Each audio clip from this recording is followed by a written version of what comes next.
Good evening to wherever you may be. Hello again. Midnight Baseball, Spencer Dodgers, the holiday season, episode 10. Sunday night, guys. Super excited to be here. We got December 18th, 2016. Dog days of the winter wonderland. You know, dog days of summer is normally a reference to baseball players when they're really tired during the summer. It's hot out. They're really kind of injured. It's late August, early September.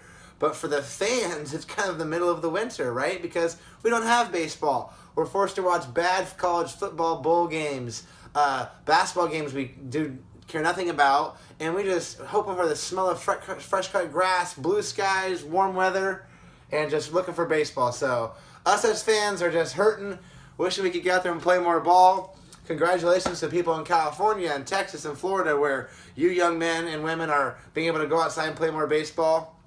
Fun to see you guys on YouTube and other channels playing baseball, so keep that up. But for other people in the colder temperatures, we got to stay focused in the garages or the batting cages or wherever we have going on and playing out there. So coach's tip of this cold winter season going on is just to stay focused mentally and to relax and don't work too hard on the field. So, you know, baseball players do play a long season. I mean, NFL 16 games, NBA 82, baseball 162 games. So get your rest during the winter. If it is warm out in the warmer states, still, I mean, please take it easy during those seasons if you can too, because you know spring and summer are coming around. You really don't want to play too much baseball.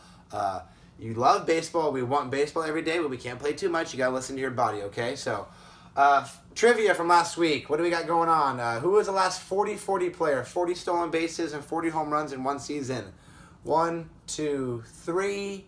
Alfonso Soriano. Young man came up with the Yankees. They went to the Nationals for a while, ended up signing a big contract, finished with the Nationals, ended up signing a big contract with the Cubs. Alfonso Soriano, 40-40. Only 4 players have ever done it: Jose Canseco, Barry Bonds, and Alex Rodriguez. So there you go with that. Update on some recent news, being real quiet. Miami Marlins are tinkering with their bullpen a little bit, getting some guys with some tough names to pronounce. Brad Ziegler, a submarine right-hander, going to the bullpen for 2 years, and also Tazawa from Japan. Ziegler and Tazawa join the Miami Marlins bullpen as they try to hopefully better their team for 2017, and also rumors of Jeffrey Loria, the owner, thinking about possibly selling the Marlins, so maybe they're making their team a little more attractive to potential buyers. So stay tuned for that if you're a Miami fan. More of what we're doing on Midnight Baseball here is just taking a quick positive spin on things that we see in baseball, right? And let's start with Chapman. Let's put Aroldis Chapman in our new favorite player group. I mean, how can you make Aroldis Chapman a positive player? He's in the news this week, right? He's talking about how Joe Madden and the Cubs misused him during the World Series, and he wasn't too happy with how he was used. He did that through his interpreter. It came out this week. Joe Madden responded saying that he stands by what he did with Game 6 and Game 7. Obviously, the Cubs won the World Series, so you can't really second-guess anything you did. But Chat wasn't happy, and he had the right to his opinion, which is cool because every player has the right to their opinion. But is it smart to always say something? Is it sometimes better? Is sometimes the best thing to say nothing at all, right? Let's do what our grandparents told us, or our great-grandparents, or maybe even our mom and dad.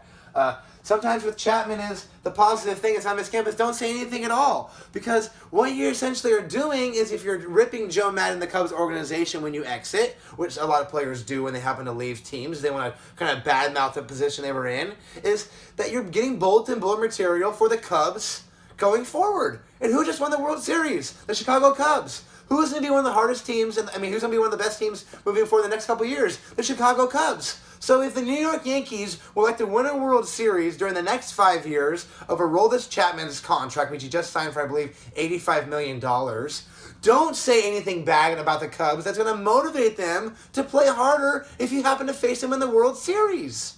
Okay? That's just something that's simple. I know you want to express your mind on Aroldis Chapman. I know you want to say you have the right to. And we here at Midnight Baseball totally support you in speaking your mind. But just say that you disagreed, or word it differently, or just don't say anything at all. I mean, I just can't say anything more than that. Don't say anything at all. And it's going to be a lot better off. And that's a lesson learned here with the Chapman is. We're cheering for you, Chapman. You might have some domestic violence issues going on. You might be from Cuba. We might not understand a lot of the Cuban players as much as we realize because of the lack of connection with, obviously, the community that's been going on with Cuba and how we lost touch during the 60s and reconnecting again recently, which has positive and negative opinions from what I hear in the political realm. I'm not even going to begin to talk about Cuba in the political field, but what I do know is that we have their players here, and some of them happen to get into a lot of bit of trouble, and some have a disconnect between our society and their society, and I don't find that surprising, but I would love to help those players more. So let's help Chapman control and help him kind of understand what goes on and being positive moving forward. Somebody who's super positive, my shout out, a friend of mine since high school, his name is Zachary Levi, a.k.a. Zachary Pugh, one of my good friends for a very long time. Zach, the shout out for you. Me standing in front of camera right now makes me think about you. I would have been totally happy and blessed to be an opportunity to follow your career through, whether it be through LA, through TV, or follow you in New York on the stage. My friend Zach, follow him on Twitter, Zachary Levi. He's got other projects going on. He's been the voice of Tangled, one of me and my kids' favorite Disney movie coming on. So, Zach, you behind the camera motivated me. You taught me so much, my friend. I look to learn from more of you in the future. You're an amazing star. You're talented. And so am I. Maybe that's why I'm your good friend. So here I am, been behind the bar for 15 years, and Zach's been entertaining us behind the camera. So you're my buddy, you're my pal. Thank you for watching Midnight Baseball. And let's get into the trivia. 2001, the World Series. We all know the Arizona Diamondbacks beat the New York Yankees in a thrilling Game 7 in the desert. Okay? And we know that Mariano Rivera blew the save in the 9th. We know that Curt Schilling started the game for the Diamondbacks. We know Randy Johnson closed the game out for the Diamondbacks, okay? And they both split the MVP of that World Series. But my trivia question is this. Which pitcher got 1 out for the Arizona Diamondbacks in Game 7 of the 2001 World Series? Okay, he's a journeyman reliever. 1 pitcher got 1 out. Schilling started. Another guy came in, and Johnson closed it. Who was the pitcher in the middle? Gratitude to all my midnight players, to the baseball gods, and to everybody out there in YouTube and social media land. Spencer Dodgers signing out. We'll see you very soon. Bye-bye now. Yoo-hoo-hoo-hoo.